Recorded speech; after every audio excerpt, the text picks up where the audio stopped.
Hello everyone, welcome to Shout Out to Books, where we discuss anything, everything related to books, stories, fun plot and whatnot. Today I'm gonna talk about one of my recent reads about this one, The Picture of a Dorian Gray by Oscar Wilde. There is a saying in English, right, which says, which goes like this: a picture can tell 1,000 words. That is the story of this book quite literally. So what's it about? It's about a young, beautiful guy named Dorian Gray who does a sitting for one of the artists called Basil. I think Basil, that's how they pronounce his name. So what he does is he creates a portrait of this guy called Dorian Gray. Dorian is so beautiful that Basil kind of, don't want to exhibit this portrait because he has put so much of himself into that particular picture. So the story of this book is set in 1800s. It is into the, that particular era into the Britain in England. I think it is around London. It is set in that way. Story starts with Basil being in his gallery, in his studio with Dorian, doing a sitting for him, and Basil creating a portrait, basically painting Dorian. During one of their sessions, Dorian meets this guy called Henry.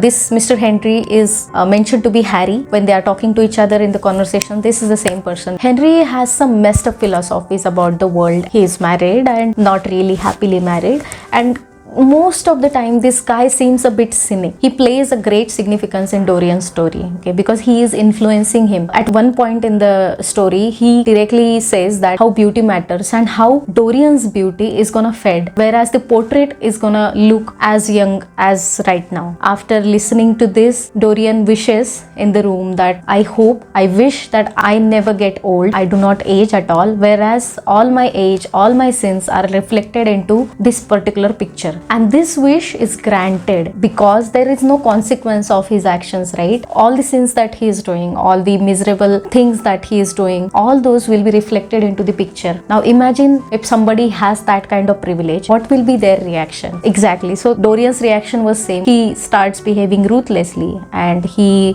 becomes a bit wicked. Dorian falls for this girl called Sybil. She is an actress. He specifically falls for her because he likes her acting. So he takes his bros, Basil and Henry, with him to a theater. On that day, Sybil is so much in love that she's not at all focused on the acting, so she wrecks entire performance. Dorian Gray, he straight up dumps her. How this impacts Sybil is that she commits a suicide. When he gets to know this, his reaction is like not so appropriate. He is not at all showing any remorse, and when he looks at the portrait, he can see a wickedness, and that is when he realizes that his wish is actually granted. So after some years, there are even some rumors about him that he has made some deal with the devil, and that's why he's not aging at all. In the starting, his sins are quite only for the relationships and his wickedness, and he's very mean to other people. In the mid of the book, he has already advanced to the next level of sins where he can blackmail people, and guess what? He even murders people. Once he runs into Basil, and because Basil represents the good side of humanity, what happens is he tries to get Dorian onto the right path, and he says that whatever I am learning about you from other people, I really want to understand why it is happening and what went wrong in your life. During that conversation, Dorian shows him the portrait. Looking at this, Basil in the starting, he can't even recognize his own painting. So that's how bad it has gone. That's how bad Dorian has been behaving. But after showing him the portrait, Dorian kills Basil. At the end, all of a sudden, after all his actions, after all his sins, he even believes that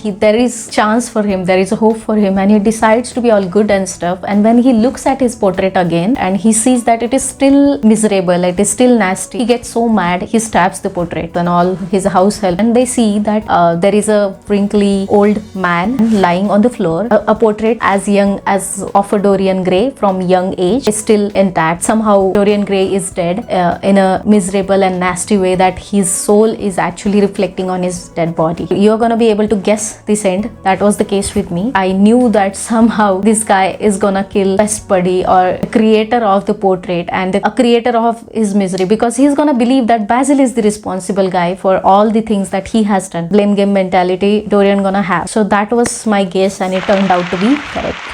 So what does this book actually talk about? This book talks not just about the story, it has some deep meaning behind it. So basically Basil is the moral side of humanity, moral side of even Dorian Gray, our central character. And Henry, Mr. Henry, is the immoral and messed up side. What becomes of Dorian, right? Problem started when he thought that he has to select one from good or bad. He was trying to choose something, whereas all he had to do was embrace it. There are good sides and bad sides of human nature. Nobody is black and white. Like book tells us to embrace the good side and bad sides of ourselves. In one of the sentences, right, Dorian himself says, his dialogue is there, we have both heaven and hell in us. Lord Henry is fixated on seeking the pleasures, and he is so twisted that he suggests Dorian that he looks at Sybil's death as an artistic expression of love. I mean, talk about twisted logic, right? So that is how close we are to doing immoral things, and how we handle it is what matters. That's what the book talks about. It's all about the choices that we do in our life. I have missed on to the additional references in this book. For example, Sybil's brother James shows up to take a revenge of his sister's death, and what happens of him. Then how does Dorian make sure that nobody finds out that he has killed Basil, and what he does with his body. That part is really messed up and creepy. You'll get to know once you read the book. There is another reference in the book. Lord Henry gives some book to Dorian,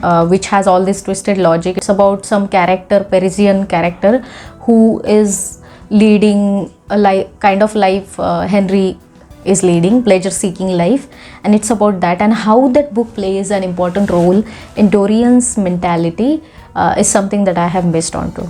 Another interesting thing about this book is that it has caused some controversies when it was published. It was published like 125 years or back or something. That's the fun part about reading classic or reading some old books, right? It takes you to that era. That's what I enjoyed about this book a lot. It has a simple language as compared to the classic books, okay?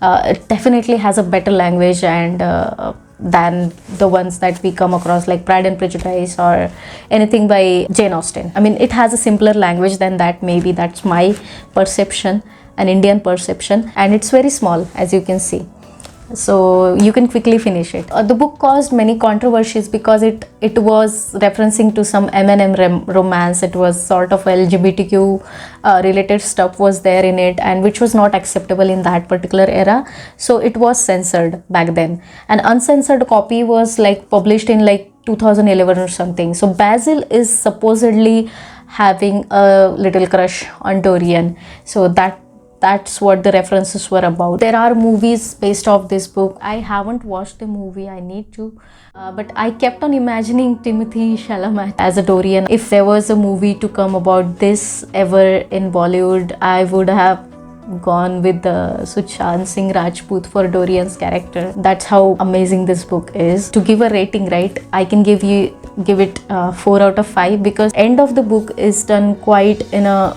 quick manner. I wasn't expecting it to be very quick. I could guess all the plots in this, and yet it was because of its catchy language and all the quotes it has, right?